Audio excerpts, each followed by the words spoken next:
I'm like, I should be able to figure out how to manipulate the streets to get the bread. Fuck the gangster shit. And I never saw that coming. Yes, you did. Yes, you did. Part two of the way, yeah. But that was all in prison. Once I started to see even the niggas who was getting the bread, not just the gangsters, everybody coming in and out, I'm like, this shit don't make no sense. You feel me? Like, how the fuck? You was serious. They get the bang. Yeah, I told you, yeah. They banging right now. Yeah, they know we out here. Yeah. Somebody realized they're like, oh, that's, yeah. Shout out to Free the Guys, man. That's the biggest message of this, Free the Guys. Fact. Free the Guys. But yeah, man, it's. So is it what, year 4, year 5, where your mind starts to shift?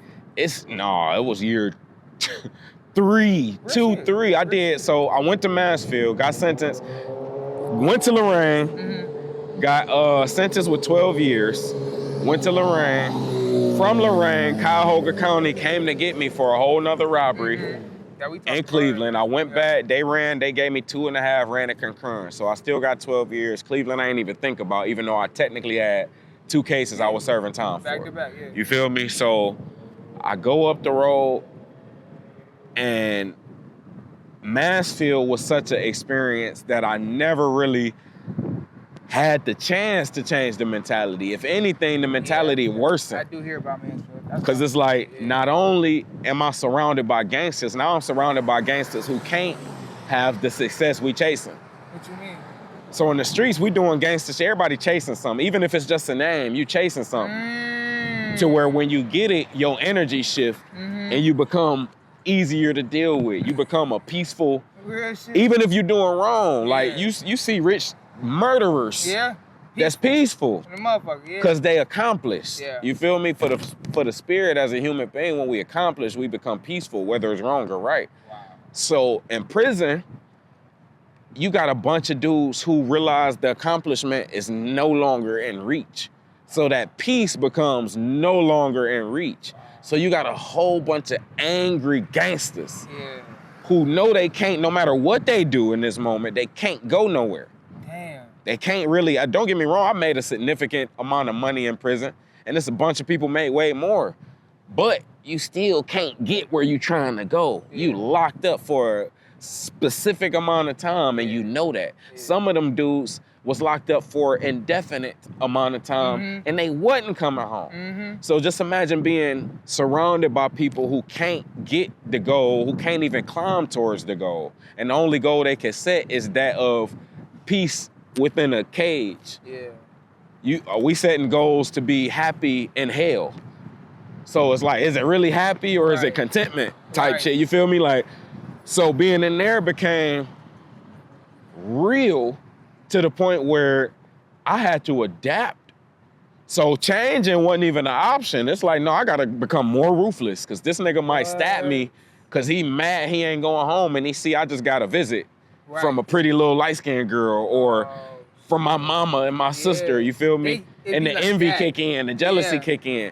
So if I bust your ass in this spades game, even though I ain't play cards, just for, example, if I bust your ass in spades or I bust you in the dice game and take your noodles and shit, this shit might go past the gamble because you already hated me. Yeah. You feel me? You got a chip on your shoulder that ain't even got shit to do with me. When did you start noticing that shit? Immediately. Okay. Immediately. That's how you get backdoor. Yeah, immediately. One of my first cellies was a lifer. You feel me? Like, some of the people I was dealing with off top was doing time and had been there. Like, I had a cellie that was already down for longer than I had been alive. Never. For real, plenty of them. I went and got my dude, Mario, shout out to Mo Money Mario. He did 35 years. I'm 35 now. Yeah. You feel me? I went and got him from prison 2 years ago. When I went to prison, I was 20. Yeah. This nigga did 35 years. He went to prison 2-3 years before I was born. God damn. I had another dude, my dude Merriweather. Shout out my dude Merriweather. He went to prison like a month or 2 after I was born. And I used to build with him consistently. So dealing with dudes like that, and them was good dudes. When you deal with dudes with that same amount of time who never changed, who just angry, like, you gotta become a different person. It was times where I had to carry a knife. Really? a poker, and I could fight. I don't want to stab nobody. I could fight. I don't want to get stabbed. But when you got the dudes that I thought was my dudes, you got blood on blood, Pyru versus bounty hunter beef going on within the system. So you don't know if one of your homies gonna get you because you riding with him. Shit like that make you move different. Yeah, absolutely. Or when you realize you got predators, real life predators who looking for weak niggas to prey on and literally fuck. Yeah.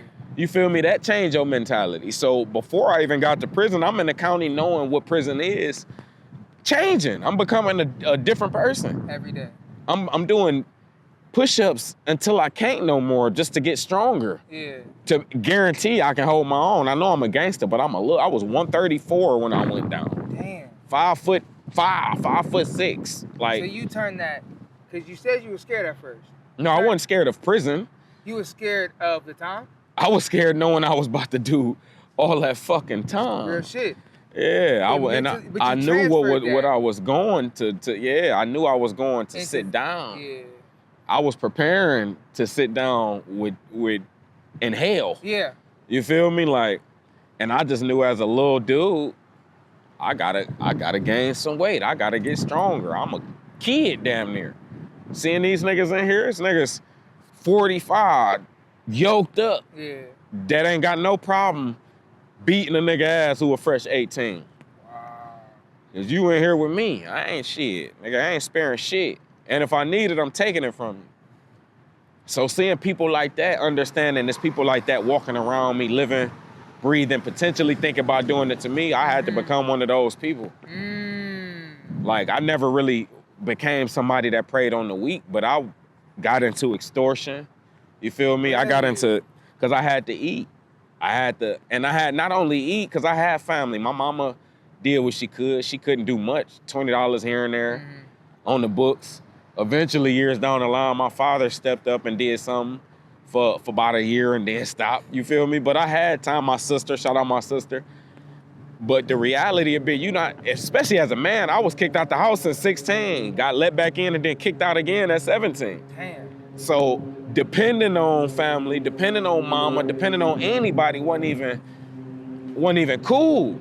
So getting on the phone to talk to anybody asking for shit quickly became dead. I'm like, nah, hell no. What's up? I'm about to say, I think my phone like 15. Uh-oh. 15%? 45, yeah, the screen went dark, but it's still recording. Bet. All right. So. Yeah, but I quickly became something I didn't want to be. I quickly became way more violent than I used to be. Really? Even more than before the case? Even more than before. And you was the aggressor in the case? Again, when you put a man in a cage with a bunch of gorillas and a bunch of monsters, you feel me? Even the good dudes, you feel me, you gotta worry about, because a good dude have a bad day. Like me, I was a good dude, I'm still a good dude. Even though I was extorting child molesters, snitches, and rapists. Never extorted and no. You made that specifically clear. Yeah, absolutely. It didn't have to be clear. Niggas know who got extorted in prison. Wow. You feel me? You could be a bitch and get extorted. You could just be somebody that's a hoe. But that wasn't my MO. I'm not gonna prey on you because you weak. Yeah. Because you physically incapable of beating me in combat. Nah, that's corny. But if you didn't touch the kid, you can't have around us. God damn. If you didn't raped a woman or anybody, you can't eat no breaks. And this nigga's in here, stand-up guys who was just trying to, in our mind, just trying to feed our family, and we ain't got it. We in here eating state food, and you got these rich people still sending you money after you done killed your mama or raped the little, nah. Bring it in. We gonna eat this, you feel me? Because you don't deserve it. And that go right back to the street mentality and right from wrong, no matter, like, it was integrity in that shit. You feel me? Like, we gave a fuck about right and wrong, even though we was doing wrong. Real shit. Real shit. But that shit gone. When did the music get intertwined into the street shit? Ooh, so early on, we used to beef. I'm from 108th. We used to beef with Lakeview. We used to beef with Rec Prob, 117. Shout out to all of them, because I ain't got no beef with nobody now. I got niggas from all of those hoods now. But back then, it was fuck them. And because I could rap, I quickly started rapping about other hoods. really? And that was the only reason I would rap, to get the Really? other hoods. Really? Like, we was literally dropping diss tracks Just to go. just because it was beef. And it was like, and I became popular in the ghetto because I was doing it. Like, when I went to Lorraine, it was niggas singing my shit, like, yeah, Teezy. Early, though, because it was like, they knew, like, yeah, nigga, we on that. Fuck them. But after getting locked up and seeing and hearing people tell me, like, you got a gift above what average is, above what your average rapper nigga got, that's when I started taking it serious. I was in a county, matter of fact, when Cleveland came and got me, Kyle Hogan came and got me from Lorraine, I was in this county for only like a week or two before I got that other time. But Marcelli, I was rapping for him. And this nigga said, I promise to God, I ain't believe it, but he was like, you harder than Wayne. What? And when he said it, I just dead ass. When he said it, he was like, no, nigga, you harder than Wayne. Nigga, you just said so many punchlines, nigga. When he said it, I'm like, I didn't take, cause Wayne my favorite rapper. I never took it and was like, yeah. But I took it and was like, no, this shit's serious. Yeah. And I ran with it. So I'm rapping, beating on the walls. But Marion, shout out to Marion. I never would thought I'd shout out an institution. But shout out to the institutional staff that was there when I got there, because the motherfucker was so open when I got to Marion after the real bit and after the stabbings and all of that shit, getting hit with a brick, all of that shit. Yeah, we ain't you feel me? After the real bit, exactly. After the real struggle and bitting was over and I got to a level 2 facility back with my Cody's, now my mind is shifting. Now I'm trying to learn about investing in shit. The facility I was in was so open, it allowed us to hone in on whatever we wanted to. So you got dudes doing barber shit, you got dudes doing horticulture, everything you could think of.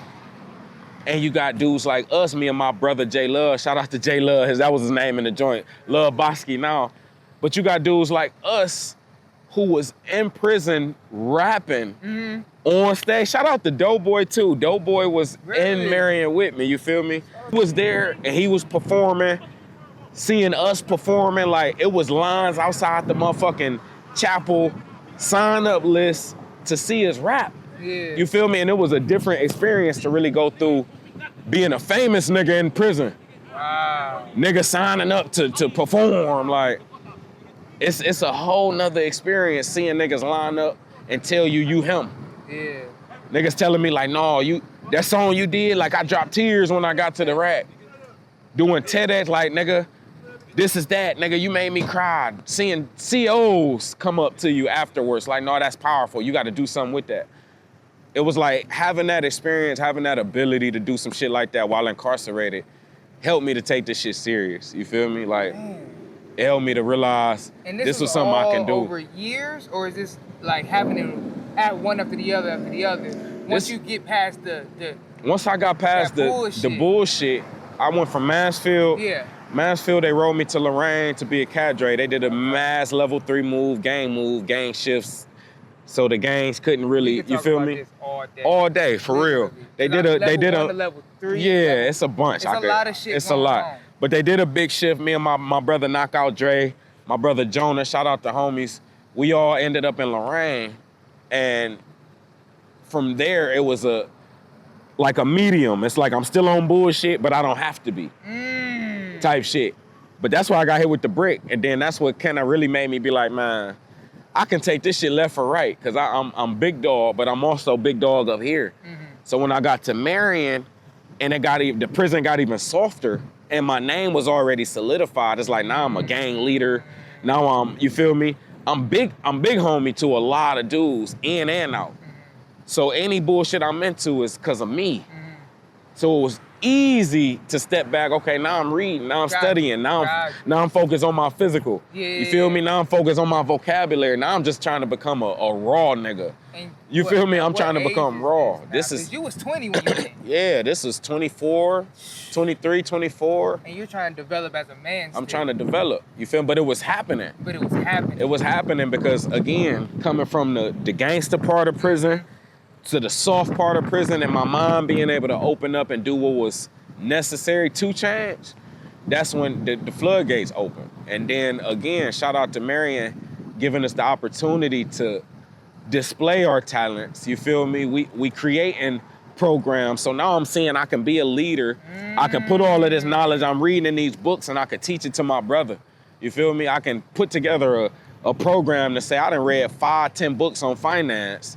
I done bought this game. Shout out Robert Kiyosaki and the Rich Dad Poor Dad. Yes, absolutely. Yeah, shout out the you feel me, the Rat Race game.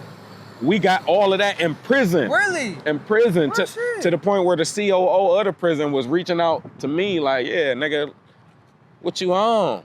Really? Like, yeah, we own that. You feel me? But it take being able to step through the fire and get the respect of here to even be able to do this here. Because a lot of dudes who did as much as I do in prison would have been food. You feel me? But because I was already big dog and able to transition slowly and respectfully, now I'm the leader and the activist that you can look at and say, well, shit, I can come from there and go there without being a square. You feel me? Yeah. And that's what you've done. That's the beauty of what I've done. Real shit. And that's what I love about my journey. It's a thin ass line that you can walk.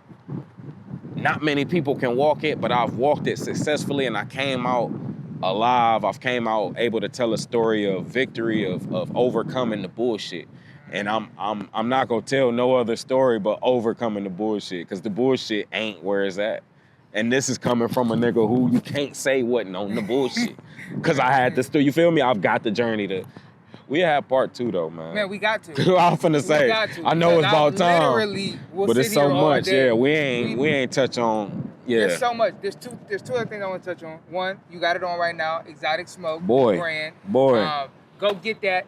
Exotic Smoke, the smoke paraphernalia, Smoke, entertainment, you all feel of me? it. Exotic Smoke and same old.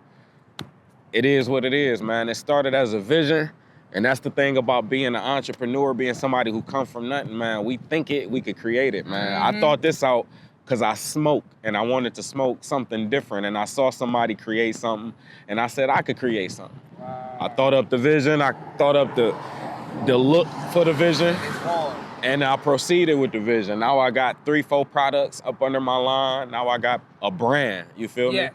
That they can't take from me. And that's the beauty of Come it. Like, on. Now they look, can't take we're gonna from have me. a part 2 because that's why I do this, right? I'm not sitting here at the justice system because I never want to be here. Ever.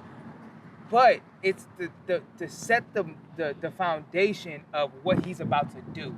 Not only what he's done, what he's accomplished, but what he's going to do and what he's continuously doing on a regular basis, being a father, being an entrepreneur, being an artist and consistent artist at that. Last thing I'm gonna talk about, fuck your beats. Boy, hashtag your beat ain't safe. Come on. Coming soon, Saturday. Next Saturday is dry. I don't even know if this interview gonna be out before the tape. The tape gonna but be out hashtag your before beat the ain't interview. safe gonna be Your out. beat ain't safe. Volume 3, man. Volume 3. Where did you Ain't start? nobody beat safe. When I came home, the internet was a big deal. MySpace was it when I got locked up. Yeah. Yeah, I'm gonna tell my age. Okay, My okay. Facebook was new when I got locked up, and Real it was for shit. college kids. When I Real came shit. home, you had Instagram, all this shit. All of it. And I had to figure out a way to stay relevant without spending all that bread, without shooting a video, without. And I'm like, well, shit, I could rap. I'm gonna start rapping over beats, record it and post it, just to show them I can rap. Yeah. Because they want to see shit. Yeah. It's content. I figured that out fresh out. Real shit. So I took the Kendrick Lamar Humble beat and I fucked it over. I walked on it. And what I said was, yo, beat ain't, I don't know where it came from. I just knew Kendrick beat wasn't safe.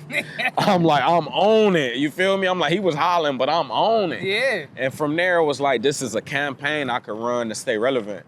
And I started fucking over everybody's beats to the point where I'm getting recognition from the city. Yeah. I'm getting recognition from the artist whose beats I was, the baby.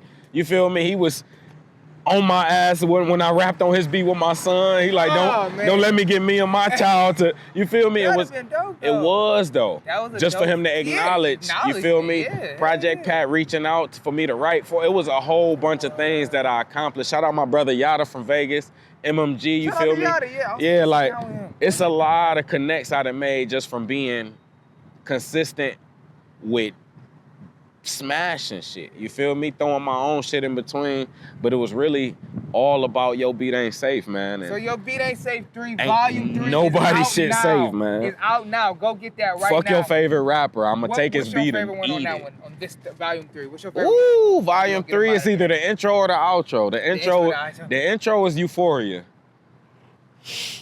I'm about 5 minutes of gas on there. 5 minutes straight? About That's five, what he did. and I exactly. I felt obligated. I ain't Me- rapped that long in a while since back when I was can't locked. wait. We was, I ain't heard it. we was I doing can't 100 wait. plus bars when I was in places like this through the events. Y'all know about the radio, late night, through the event. So I had to take it back to that. And then the outro is that Can't Nobody. Shout out DMX, rest in peace to GOAT. When Wayne did the ode to DMX on that yeah. beat and he would Yes, sir. fuck Come that on. over. I fucked it over. I'm sorry, Wayne, you my favorite, but I fucked you over. These niggas can't rap like me for real, and I'm realizing it slowly but surely. Like, Marcelli might have been right in there. Like, they gonna see though. It's Cleveland. Look, man. It's Cleveland shit, man. St. Clair shit. We've been Hashtag Yo Beat Ain't Safe, The fact man. we did this and how it came out, man, I couldn't ask for anything better. No, for real. I'm excited now because I want to do part 2. Now part 2 is gonna be crazy because we're gonna do it even. I might come to Clay. I'm already going. We to might Clay have to for go to other the ghetto. shit, but I'm going to some. Yeah, we might have to go to the specifically ghetto. To 108, right? 108. Come on, 108. 108, boy. Shout out to the guys. Or we could go to the studio right around the corner. Same old sound, man. If you an artist, come fuck with us. Me and Love Bosky got a studio, man. Same old sound studios. Exotic Smoking, same old, gotta book us together, man. Love it. Great man. sound, man. Tell Somebody them I they was can find locked you. up with. Where they can find Teasy from the Clear. At Teasy from the Clear. Literally though. At Teasy from the Clear. Like, spelt out the right way. I was good in English. Shout out Miss Griffin, my English teacher. I spell everything from the Clear, not the, not None of the. None of that. T-H-E. Look, we gotta talk about specifically the activism.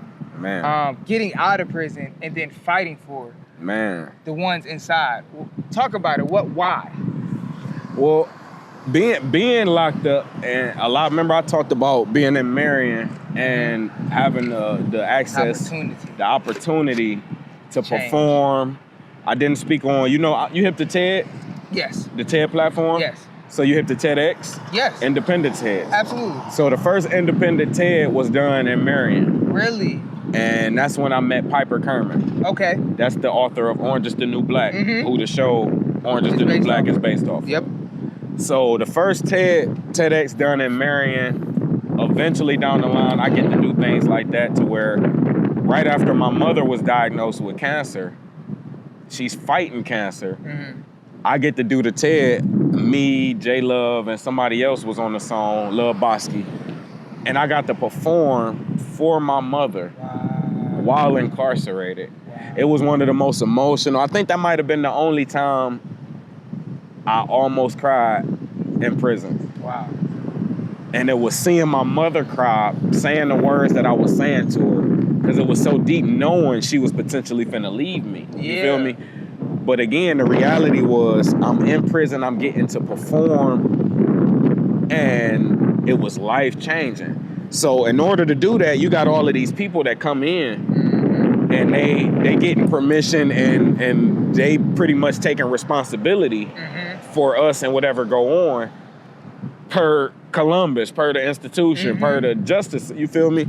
So seeing those people and dealing with some of those people, a lot of them was older white people, just to keep it a buck. A lot of them was older white people that came in that just gave a Wow. And did they actually give a I believe a lot of them did. Shout out to Bill and Sue, a couple that came in and taught us improv. I was part of the Chicago Improv Festival from prison. I love it. Over the phone, like 1,000 people in the crowd, we over the phone locked up. These the kind of people that's coming in, volunteering, you feel me? Some of them getting the grants, they getting a check. Right. We gotta acknowledge that, and a lot of them are there for the check. For sure. But when you dealing with people who you having real life experiences with, you doing like TEDx's, you doing where you got tears coming out, and it's all prison reform based, it's all based on us getting out and changing, or them treating us different while we're here because we still human. Like, you start to understand, in order for to be different in there, you need people from outside of there to make that change. change, because our voice is so small while we in there. Why you in there, yeah. So when I came home, shout out to HBC, Healing Broken Circles. That was one of the organizations that was doing shit in Marion. they gave me the opportunity, and a couple of my other guys. Shout out Tronny Threat, my dude CJ. It's a few of us. Black Sun, my dude Pooh Gaston. He got a gym down in Columbus. Tronny Threat in Yellow Springs. Black and Dayton. We all came home consistent with what we was doing in there, and they offered us an opportunity to continue it out here, except for pay. So some of my first paid shows was through the very same people who was helping us to do the shit in there out here. Wow. So they not only going in there to help change Help you when you get out. when we get out, they also they want to show the public, Right. hey, these are the people y'all was calling monsters. Wow. And here they are. This dude got a whole business. Exotic Smoke. He got a whole studio. Him and his partner, like they contributing to society in ways that y'all said they couldn't. Yep. So dealing with those people, I quickly became one of those people. I realized, fresh out, I gotta reach back. There's no way I can change dealing with dudes that was deemed as monsters, but some of these dudes is the very dudes that poured into me and got me to realize I had to change. Mm-hmm. So I quickly got on my shit, you feel me? When COVID hit, we was there. We went to Marion twice. Real shit. You feel me? Twice to help, because they wasn't doing shit. Them dudes was in there suffering. I done been in front of this Justice Center 3-4 times. This Justice Center 3-4 times just to speak for the people, because there's dudes in there just like me, and even better dudes than me. Better hearted dudes, you feel me? That come from better backgrounds that don't deserve to be in there. You feel? They gave me 12 years and look at the kind of person I really am. Like I'm the kind of dude that'll bend over backwards to help a stranger. Absolutely. You feel? And that's just real. I'm not ashamed. You feel me? Like as much gang shit and all of what I used to be into, street ties, like that shit don't matter. I'm a good dude. Yeah. And it's dudes like me that make them wrong decisions that end up with 12 years and life sentences. And they in there helping change the lives of young dudes who might be in and out. Right. But they never getting out. Right. You feel me? So it's gotta be a voice for people like that. It's gotta be a voice for people that's going in unnecessarily. Because I didn't need to go to prison. Right. All I needed was somebody to tell me like, hey, this ain't gonna get you where you wanna go. But I ain't had that. Everybody was telling me, no, nigga, this how you get there. Yeah. You just gotta do it raw. And that's what I was doing, like, The reality was somebody should have said, no, this is a revolving door. No matter how gangster, no matter how tough, no matter how quick you can shoot your gun, you still gonna end up in there or dead. Yeah. Or you gonna have to become one of them people and fake it. Wow. Talk about those people. What does that even look like? I mean, you got a lot of people like we spoke on before that's successfully been through the streets and still living and enjoying the fruits of their labor of the streets. But because they weren't part of the streets. They was part of the design, you feel me? They working hand in hand with the law, you feel me? So the people who are getting caught up in it, they was helping. Because once you separate yourself from the culture, and that's what it is now, it's no culture of the street. The streets is just a thing. You feel me? With a bunch of people putting their own idea and their own, you feel me? So once you separate, it's easy to say, I'm not going to abide by no rules, no laws. I don't give a shit about you. Me, as a youngin', I cared about my next fellow dope boy. You feel me?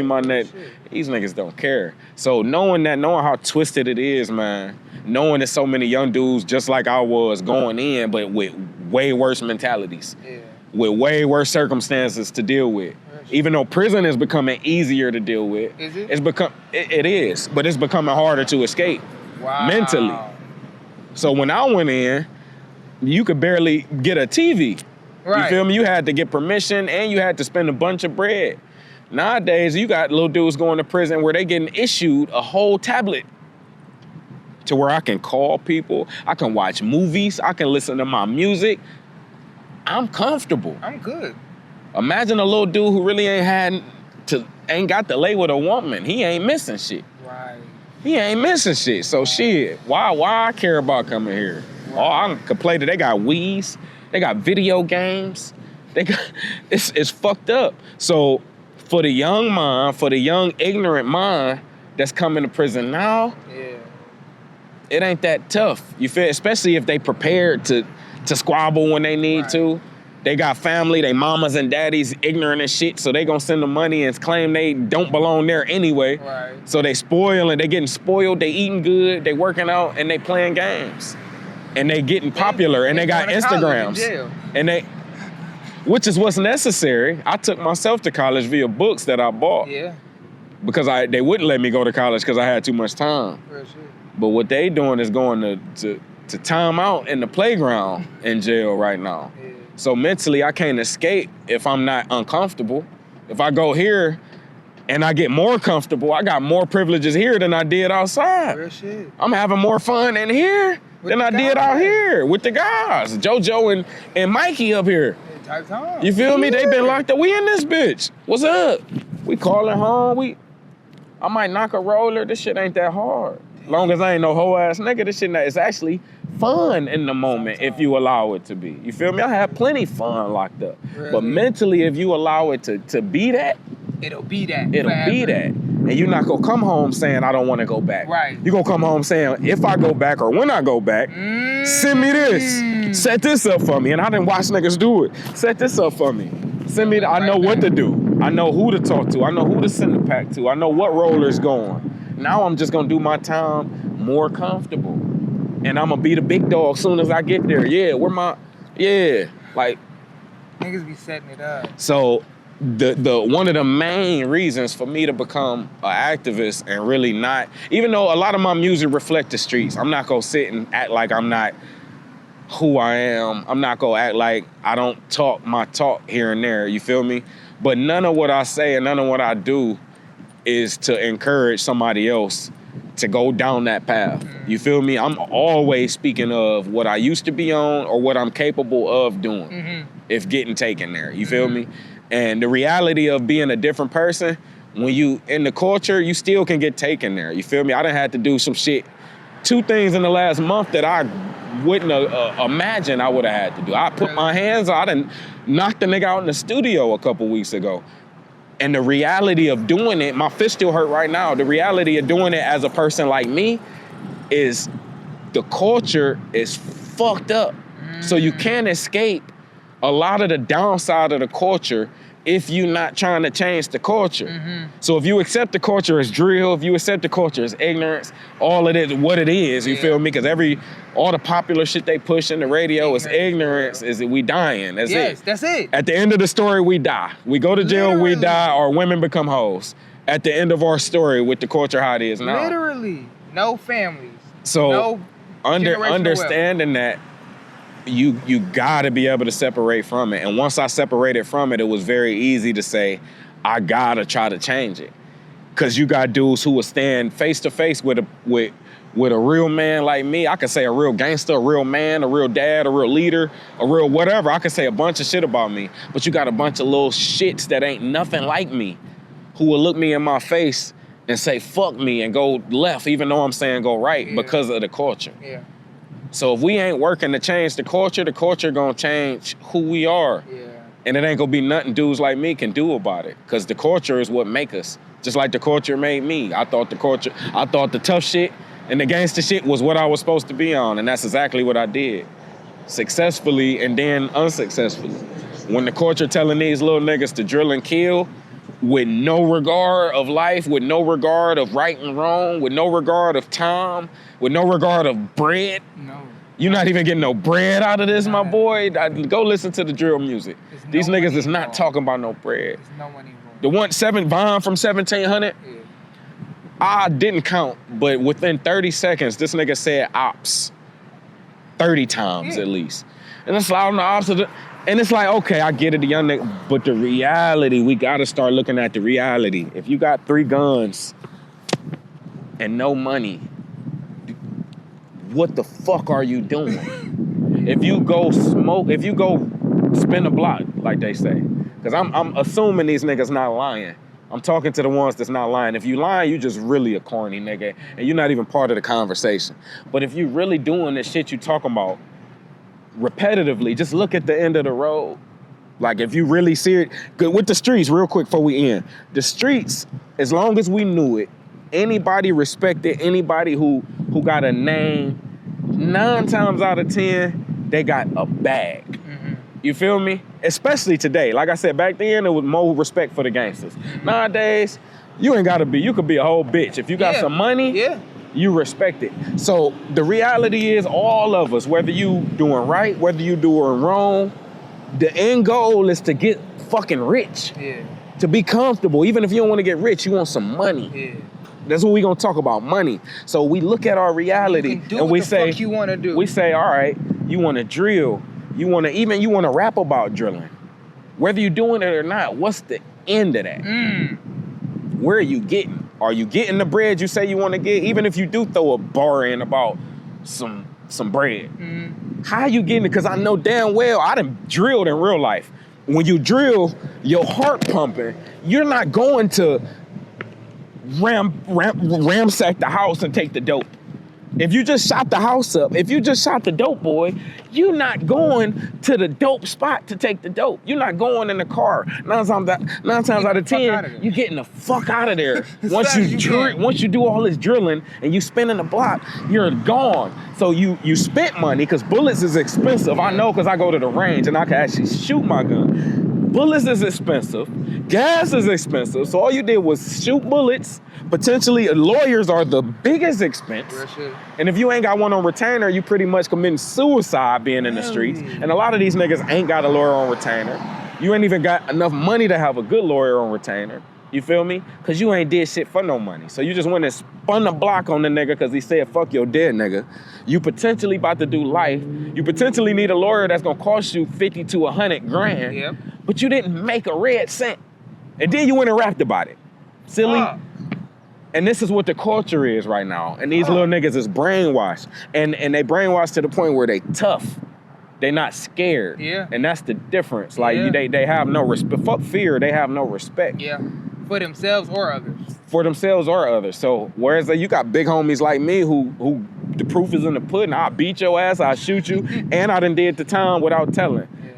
But they still not gonna respect me the way they should. Wow. You feel me? I can walk through my ghetto, don't get me wrong, but it's not a good decision. Right. That's dumb on my part. I can walk through my ghetto. Most of them respect me. The ones that don't, fear me. And if you don't, I know to stay away from you anyway. But I'm not afraid to walk through my ghetto, but it don't make sense to. Because these little niggas don't give a fuck about none of that shit. You feel me? They don't give a fuck. So the reality is somebody gotta change the narrative, man. Even if you a gangster, if you chase it, even if you still in the streets, the narrative gotta be us winning at the end. Us winning at the end. It's gotta be, man. And this ain't me advocating for no street shit, but if you gonna do it, the goal gotta be success in life and prosperity and bread and your family out the hood. The goal can't be to be one up on the ops, man. Cause the end of that is you dying. Everybody gonna die. You feel me? Everybody gonna fucking die. But have you lived? But when the fuck are you gonna live, man? And we can't live like this. Man, it's been teasing from the clear. Man. Y'all fucking heard him. Y'all gotta listen to this, cause this shit is real. This is why I do these. I ain't even gonna lie. This is literally why I interview. Because of people like this that's not only been through it, but it's speaking from a place of understanding. Man, and change. That's like, the biggest thing. It's okay thing. to change. And this is one of the coolest. I stand next to this motherfucker That's with the anybody. biggest thing. If you think it's corny to be a good dude, you're done. You're done. You're done. You're done. And 9 times out of 10, you're not even cut to be a bad dude. That's the worst part about it. Because you can't even make your own decision. The rawest bad dudes, really good dudes. Yeah. That was me. Yes. I'm not gonna do shit to your mama, but I will do it to you. That's the rawest. But if a nigga willing to do fuckery in the streets, he probably a bitch for real anyway.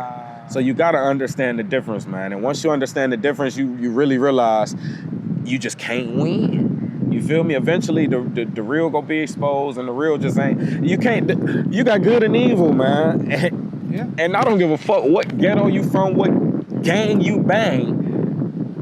Ain't none of us trying to side with evil. And the second you do, whatever book you decide to pull up gonna tell you lose in the end. Whether you put the Quran up, the Bible, the whatever, the Dead Sea Scroll, every evil entity falls at the end and be broken and fucked over. So it's really as simple as that. If you want to take it there, we ain't got to get religious. We can just go at who wins at the end of the book. Whatever time. book you pick up, nigga, the devil lose. Every time. So don't side with him. You're going to be broke, busted, and disgusted and ran over by niggas like me. Yeah. Because I got God on my side. 10,000%. And I ain't scared to smack the fuck out you. And that's going to win every time, for real. Gonna win every time. If you with the devil and you think you going to win, You gotta, and if you think just because we with God we sweet, you got enough thing coming, hey, my boy. hey, I don't think that's a thing, though. I think that's long gone. Really? I think we smarter than that as a culture now. Cause you got people, you got activists and shit who be fucking shit over. You for real, like it's a different ball game now. You got people, you got pastors who in the ghetto. You feel me? Really That's really like Pastor Vernon got so much dirt on his name. It's, half the city want to talk shit about the homie, and half the city love him. Yeah. But it's because we in a time where dudes who really been there is waking up. Yeah. Vernon, one of them dudes who a lot of people like, no, he was. Really? But he's woke, same way I was. You can't tell me because I'm in front of the Justice Center saying peace and love that I'm faking. Right. No. I've changed. You can't tell me because I socked the nigga last week that I'm faking. No. Right. Sometimes it happens that way. Yeah. But if you believe it should be that way, you losing. Ooh. And it's just that was simple. it. That was it. It's the King Team Network. We out of here. Peace. If y'all didn't catch that, y'all wasn't listening. It's the whole over time. with. I ain't even gonna It's hold you. over with. Y'all ain't gonna be listening the whole time. Damn. Let's do the real, the pictures, and we done. Boy.